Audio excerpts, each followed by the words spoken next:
श्री शिवाय नमस्तुभ्यम। हर हर महादेव। दोस्तों, ओम नमः शिवाय।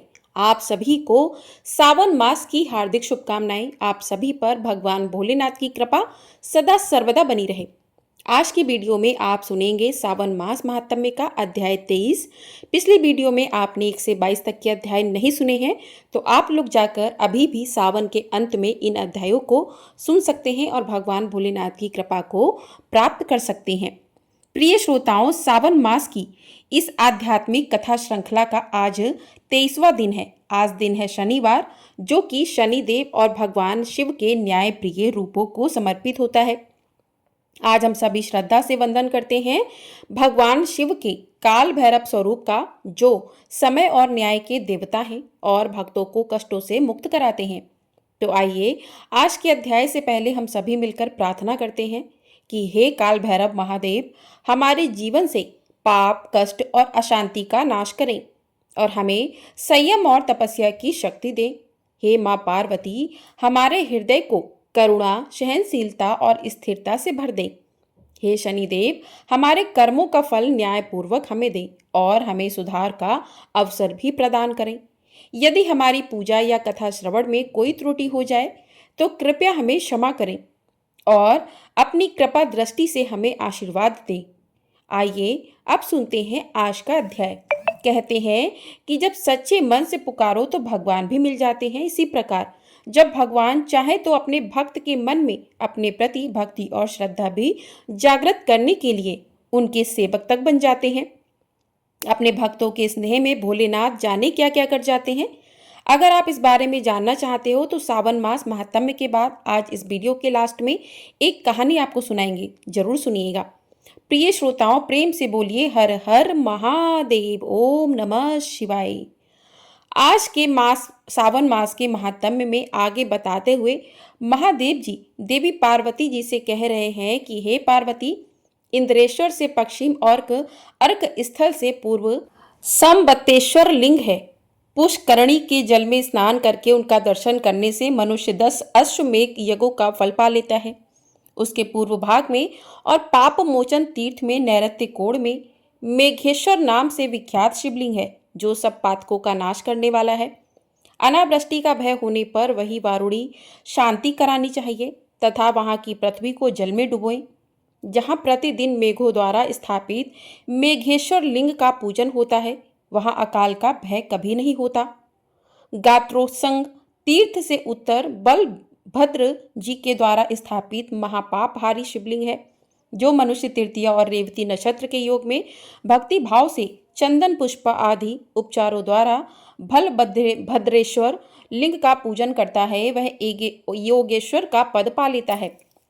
प्राचीन काल में राजा भरत ने पुण्यमय प्रवास क्षेत्र में आकर परम उत्तम 10 अश्वमेघ यज्ञों का अनुष्ठान किया था। उसमें सोमपान करके सहस्त्र नेत्रों वाले देवराज इंद्र पूर्ण तृप्त हो गए थे।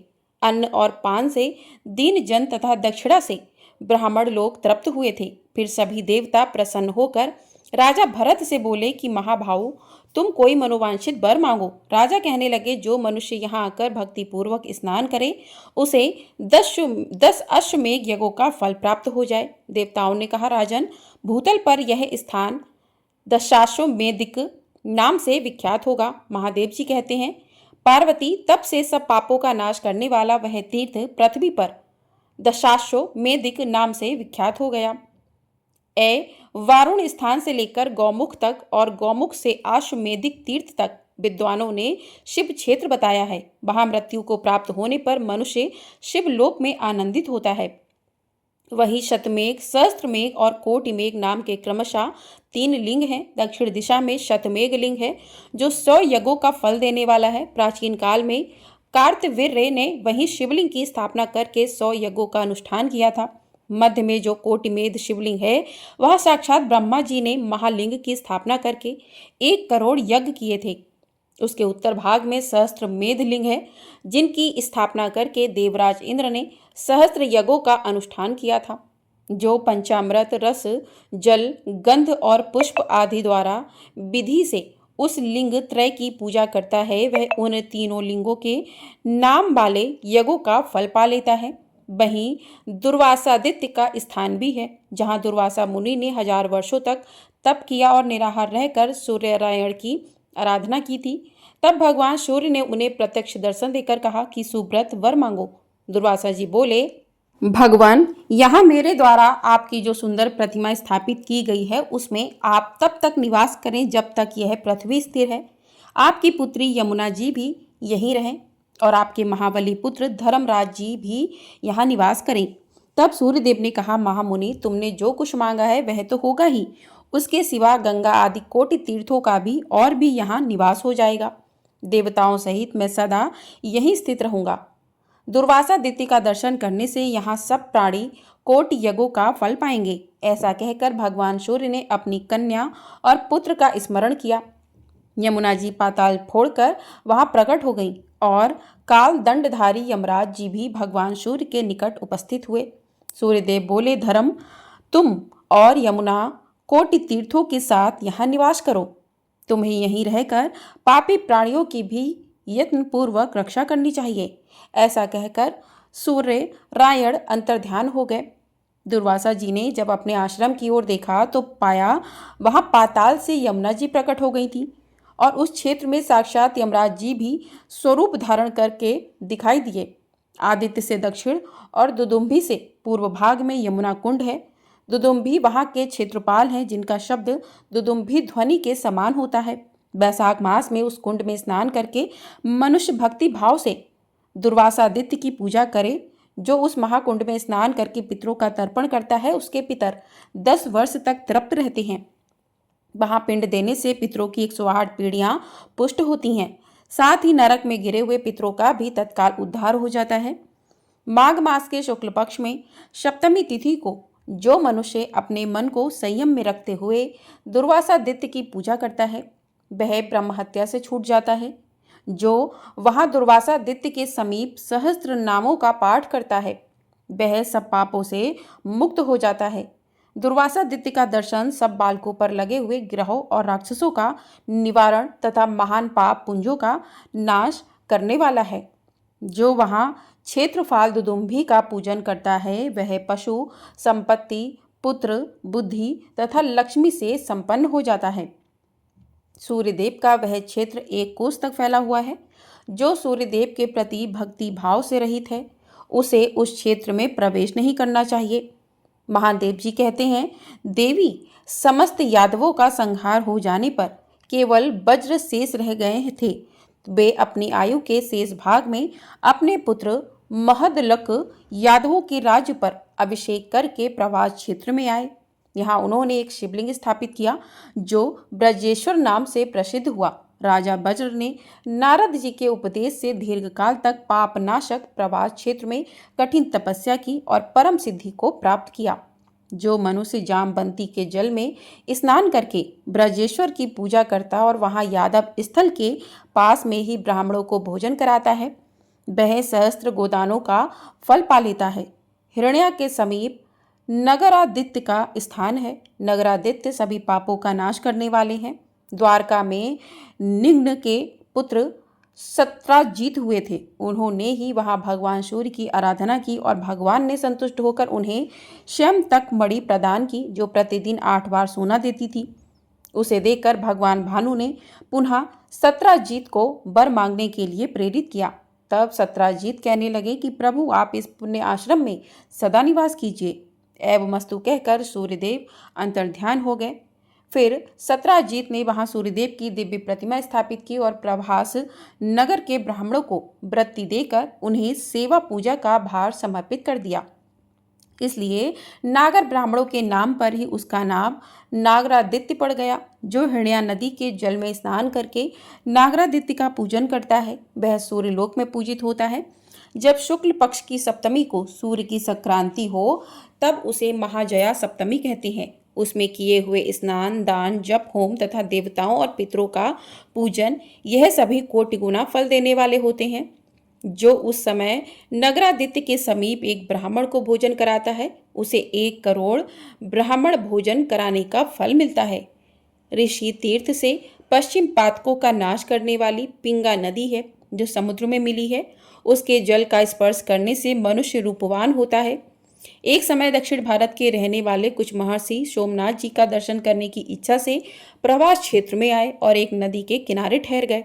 वे काले रंग के और कुरूप थे, किंतु वहां स्नान आदि करने से कामदेव के समान रूपवान हो गए। तब उन सब ने आश्चर्यचकित होकर कहा, इसमें स्नान करके हम लोग पिंगल अर्थात गौरव वर्ण को प्राप्त हुए हैं, इसलिए आज से इसका नाम पिंगा होगा। जो लोग भक्ति पूर्वक इसमें स्नान करके उनके वंश में कोई कुरूप नहीं होगा।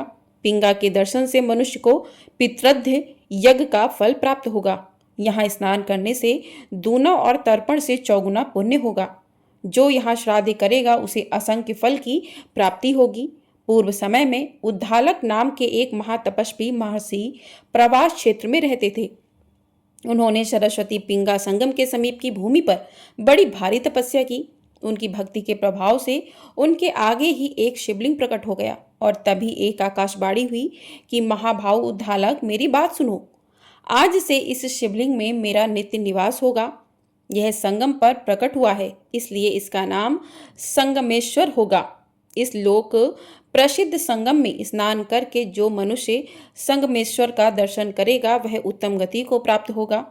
इस आकाशवाणी को सुनकर महर्षि उद्दालक दिन रात आलस्य छोड़कर संगमेश्वर की आराधना करने लगे। इसके बाद देह त्यागने के बाद वे मेरे महेश्वर धाम को चले गए। संगमेश्वर से पश्चिम त्रिभुवन विख्यात गंगेश्वर लिंग है। भगवान श्री कृष्ण ने परम धाम पधारते समय स्नान करने के लिए वहां गंगा जल का आह्वान किया था। गंगा जी ने शिव भक्ति परायण होकर वहां शिवलिंग स्थापित किया। गंगेश्वर का दर्शन करने से गंगा स्नान का फल प्राप्त हो जाता है। ऐसा कहकर भगवान शिव कुछ क्षणों के लिए मौन हो गए। इसके आगे का महात्म्य आप लोग अगली वीडियो में सुनिएगा। आज का महात्म्य यहीं पर समाप्त होता है। प्रेम से बोलिए हर हर महादेव, ओम नमः शिवाय। अब आप लोग सुनिए भगवान शिव की भक्ति की सच्ची कहानी। भगवान शिव के बहुत सारे नाम हैं, यह बात तो सभी लोग जानते हैं और यह भी जानते हैं कि भगवान शिव अपने भक्तों की भक्ति से बहुत जल्दी प्रसन्न हो जाते हैं और इतने भोले हैं कि वह अपने भक्तों का प्यार पाने के लिए उनके यहाँ उनके सेवक तक बनने को तैयार हैं। अगर आपको इस बात का विश्वास नहीं हो रहा तो चलिए आपको बताते हैं कि कैसे ऐसा संभव हुआ। बिहार के गांव बस्ती में विद्यापति नाम के कवि रहते थे। वह भगवान शिव के बहुत बड़े भक्त थे और हर समय भोलेनाथ की भक्ति में लीन रहते थे। जब भोलेनाथ ने विद्यापति की सच्ची भक्ति को देखा तो भगवान उनसे बहुत प्रसन्न हुए और उनके घर उनका नौकर बनने की इच्छा उनके मन में जागृत हुई। तब भगवान शिव ने एक बहुत ही गरीब भिखारी का रूप धारण कर लिया। उस समय उनका हुलिया बहुत ही दयनीय दिख रहा था। उनके कपड़े भी चारों तरफ से फटे पुराने और मैले थे। भगवान शिव इस भेष में दरअसल अपने भक्त की परीक्षा भी लेना चाहते थे और वैसे वह जानते थे कि उनका भक्त सच्चा है। तब उसी रूप में भगवान शिव विद्यापति के घर गए और उन्हें अपना नाम उगना बताया। उन्होंने कवि विद्यापति से आग्रह किया कि वह उन्हें अपने घर पर नौकर रख लें, किंतु विद्यापति की आर्थिक स्थिति तो पहले से ही ठीक नहीं थी। ऐसे में अपने घर पर नौकर रख कर वह उसका वेतन भला कहाँ से दे पाते। इस कारण विद्यापति ने नौकर बने महादेव को मना कर दिया, लेकिन भगवान भी कहाँ मानने वाले थे। उन्होंने विद्यापति से बार बार अनुरोध किया कि मुझे किसी भी चीज़ की ज़रूरत नहीं है, तुम मुझे वेतन भी मत देना, बस 2 वक्त की रोटी दे देना। महादेव के बार बार अनुरोध करने पर आखिरकार विद्यापति को उन पर दया आ गई और वह उन्हें अपने घर पर नौकर रखने के लिए तैयार हो गया। एक बार विद्यापति को राजा के दरबार में जाना था। उगना यानी कि भगवान शिव भी विद्यापति के साथ चल दिए। रास्ते में बहुत ज़्यादा गर्मी थी, कड़ी धूप की यात्रा थी, जिस कारण यात्रा और भी कठिन हो रही थी। ऊपर से कड़ी धूप और लगातार पैदल चलने से विद्यापति का गला प्यास से सूखने लगा और आसपास कहीं ऐसी कोई भी जगह नहीं थी जहां पर पीने का पानी मिल सके। तब विद्यापति ने उगना से ही पीने के पानी का प्रबंध करने के लिए कहा। वहां दूर दूर तक ना तो कोई नदी थी, ना ही कोई कुआं था और ना ही कोई तालाब था। अब भगवान शिव कुछ दूर जाकर और अपनी जटाएं खोलकर एक लोटा गंगा जल ले आए और विद्यापति ने जैसे ही जल पिया वो तुरंत पहचान गए कि यह तो साधारण जल नहीं है, गंगा जल है। और आश्चर्य में पड़ गया कि इतने घने जंगल में और इतनी भीषण गर्मी के बीच, जहाँ दूर दूर तक जल का कोई नामो निशान नहीं है, ना कोई कुआं है, ना कोई तालाब है, तो वहां आखिरकार गंगा जल कहाँ से आया। अब तो विद्यापति को उगना पर संदेह हो आया। उसने सोचा कि क्यों ना उगना से ही सब कुछ सच सच उगलवाया जाए। इसलिए वह उगना से उसका वास्तविक परिचय जानने के लिए जिद करने लगा। जब विद्यापति ने उगना को शिव कहकर उनके चरण पकड़ लिए, तब उगना बने महादेव शिव को अपने वास्तविक रूप में प्रकट होना ही पड़ा। तब भोलेनाथ ने विद्यापति को अपने दिव्य रूप के दर्शन कराए और भगवान ने विद्यापति से कहा कि भक्त, मैं तुम्हारे साथ रहना चाहता हूँ, किंतु मैं तुम्हारे साथ तब तक ही रह सकता हूँ जब मैं उगना बनकर रहूंगा। लेकिन तुम मेरे इस रूप के बारे में किसी को बताना मत, नहीं तो मैं हमेशा हमेशा के लिए चला जाऊंगा। विद्यापति भगवान शिव की इन बातों को मान गए। लेकिन एक दिन किसी बात पर क्रोधित होकर विद्यापति की पत्नी जलती लकड़ी से भगवान शिव को मारने लगी। उसी समय विद्यापति के मुंह से निकल पड़ा, अरे भाग्यवान, यह तुम क्या कर रही हो? यह तो तुम साक्षात भगवान शिव को पीट रही हो। इतना बड़ा अपराध! बस इतना सुनते ही भगवान शिव वहां से अंतर्ध्यान हो गए।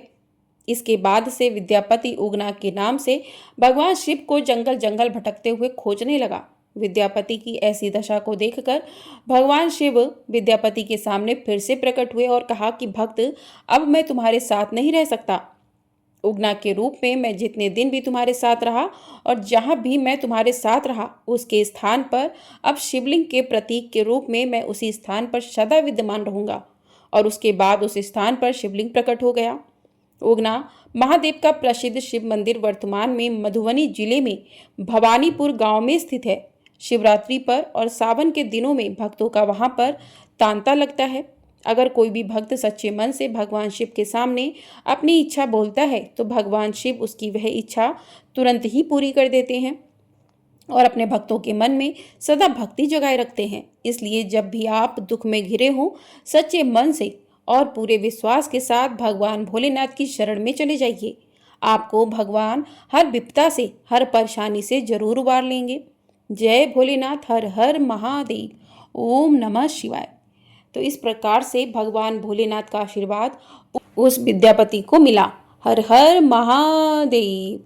अब सुनते हैं श्री शिव चालीसा।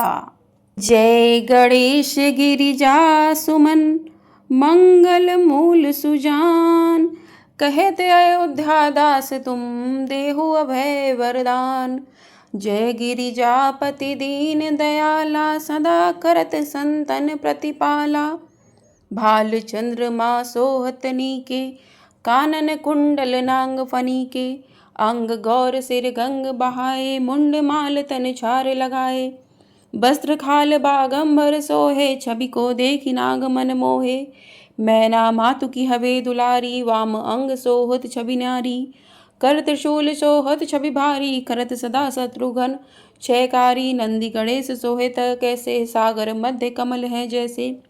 कार्तिक श्याम और गणराऊ, या छवि को कही जात न काऊ। देवन जब ही जाए पुकारा, तब ही दुख प्रभु आप निवारा। किया उपद्रव तारक भारी, देवन सब मिली तुम्हें जुहारी।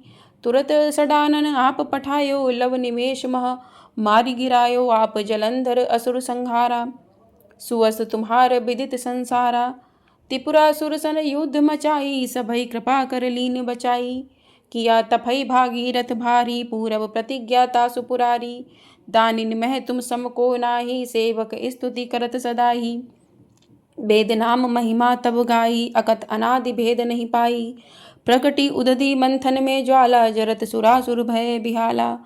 कीनी दया तहम करी सहाय, नीलकंठ तब नाम कहाई। पूजन रामचंद्र जब कीना, जीत के लंक विभीषण दीना। सहस कमल में हो रहे धारी, कीन परीक्षा तभई पुरारी। एक कमल प्रभु राखयु जोई, कमल नयन पूजन चह सोई। कठिन भक्ति देखी प्रभु शंकर, भय प्रसन्न दिए इक्षित वर। जय जय जय अनंत अविनाशी, करत कृपा सबके घटवासी। दुष्ट सकल नित्य मोहि सतावे, भ्रमत रहो मोहि चैन न आवे। त्राहि त्राहि मैं नाथ पुकारो, ये अवसर मोहियान उबारो। ले त्रिशूल शत्रुघ्न को मारो, संकट से मोहियान उबारो।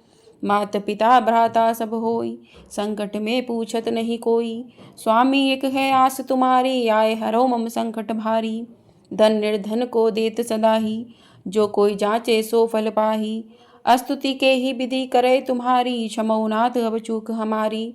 शंकर हो संकट के नाशन, मंगल कारण विघ्न विनाशन।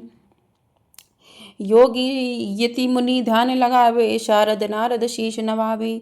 नमो नमो जय नमः शिवाय, सुर ब्रह्मादिक पार न पाए। जो ये पाठ करे मन लाई, तापर होत है शंभु सहाई।